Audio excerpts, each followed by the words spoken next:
Zinedine Zidane ഇപ്പൊ കോച്ചൊക്കെ ആയിട്ട് നമുക്ക് എല്ലാവർക്കും ആളെ കൂടുതൽ അറിയാം ഇപ്പത്തെ ജനറേഷനിലുള്ളവർക്ക്. പക്ഷെ പുള്ളി ഒരു പ്ലെയർ ആയിരുന്നപ്പോ കാണിച്ചിരുന്ന ഒരു ഇതിഹാസങ്ങളൊക്കെ ഉണ്ട്. അത് കുറച്ച് പ്രായം അവരോട് ചോദിച്ചറിയാൻ പറ്റും. ഇപ്പത്തെ ഒരു ടീനേജ് കഴിഞ്ഞിട്ടുള്ളവർക്ക് അറിയാൻ പറ്റും അദ്ദേഹം കളിച്ചിരുന്ന കാലഘട്ടത്തിൽ അദ്ദേഹത്തിന്റെ പവർ എന്തായിരുന്നു. അദ്ദേഹം അവസാനമായി ഇന്റർനാഷണൽ മത്സരം ഫ്രാൻസിന് വേണ്ടി കളിക്കുന്നത് 2006 വേൾഡ് കപ്പിന്റെ ഫൈനലാണ്. അന്ന് ഇറ്റലിക്കെതിരെയാണ് അദ്ദേഹം കളിച്ചത്. അന്ന് അവസാനം ഷൂട്ടൌട്ടിൽ തോറ്റുകൊണ്ട് ഇറ്റലി കിരീടം നേടി ഫ്രാൻസ് തോൽക്കുകയാണ് ചെയ്തത്. അതോടുകൂടി രാജ്യാന്തര മത്സരങ്ങളിൽ നിന്ന് സിനദിൻ സിദാൻ ഫ്രാൻസിന് വേണ്ടി കളിക്കുന്നതിൽ നിന്ന് വിരമിക്കുകയാണ് ചെയ്തത്.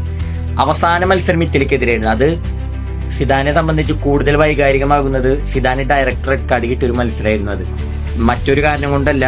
ഇറ്റാലിയൻ ഡിഫൻഡർ മാർക്കോ മറ്ററേസിയെ തലയ്ക്ക് അടിച്ചു എന്നതിന്റെ പേരിലാണ് റെഡ് കാർഡ് സ്ട്രൈറ്റ് കൊടുത്തത്. പിന്നീടാണ് അതിന്റെ സത്യങ്ങൾ പുറത്തു വന്നത്.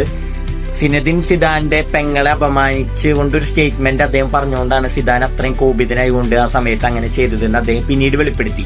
സോ അതായിരുന്നു അദ്ദേഹത്തിന്റെ അവസാന ഇന്റർനാഷണൽ മാച്ച്. ഇതപ്പോ സിനദിൻ സിദാൻ ഫ്രാൻസിന്റെ കോച്ചായിട്ട് ദശാംശിന് ശേഷം ചുമതലയേൽക്കുന്നു, പുതിയ കോച്ചായി ഏൽക്കുന്നു. ഫ്രാൻസിന്റെ ആദ്യ മത്സരം അദ്ദേഹം കോച്ചായി കൊണ്ട് ഫ്രാൻസ് നാഷണൽ ടീമിന്റെ മത്സരിക്കാൻ പോകുന്നത് ചിരവൈരികളായ ഇറ്റലിയോടെയാണ്. അദ്ദേഹത്തിന്റെ ചിരവൈരികളാണ് ഇറ്റലി. കാരണം അന്ന് അങ്ങനെ ഒരു ദുരനുഭവം ഉണ്ടായത് ശേഷം അദ്ദേഹം അപ്പനെ വിരമിക്കൽ പറഞ്ഞിരുന്നു റെഡ് കാർഡ് ഡയറക്റ്റ് കിട്ടിയതുകൊണ്ട്.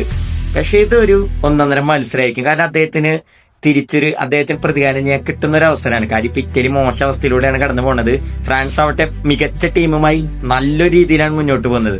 സോ പക്ഷെ ഇറ്റലി വിട്ടുകൊടുക്കാൻ തയ്യാറായിരിക്കില്ല. കാരണം ഇറ്റലി പുതിയ ലോകകപ്പ്, പുതിയ സൈക്കിൾ ആയതുകൊണ്ട് തന്നെ ഈ ഫ്രണ്ട്ലി മാച്ച് എന്നുള്ളത് വിട്ട് അവര് നല്ല രീതിയിൽ ഇതിന് ഒരുങ്ങാനുള്ള ടൈം അവർക്ക് കിട്ടിയിട്ടുണ്ട്. അവർ വേൾഡ് കപ്പ് ഒന്നും കളിക്കാത്തതുകൊണ്ട്. സോ അവരെന്തായാലും നല്ലൊരു ടീമുമായിട്ട് തന്നെ വരും. സോ സിദാന്റെ ആദ്യ മത്സരം ഇറ്റലിക്കൊപ്പം തന്നെ എന്നതൊരു സ്പെഷ്യാലിറ്റിയാണ്. അവസാന മത്സരം കളിച്ചത് ഇറ്റലിക്കെതിരെ പ്ലെയർ ആയിട്ട് കോച്ചായിട്ട് അരങ്ങേറുന്നതും ഇറ്റലിക്കെതിരെ. So France versus Italy friendly match, it's going to be exciting match. Wait and see.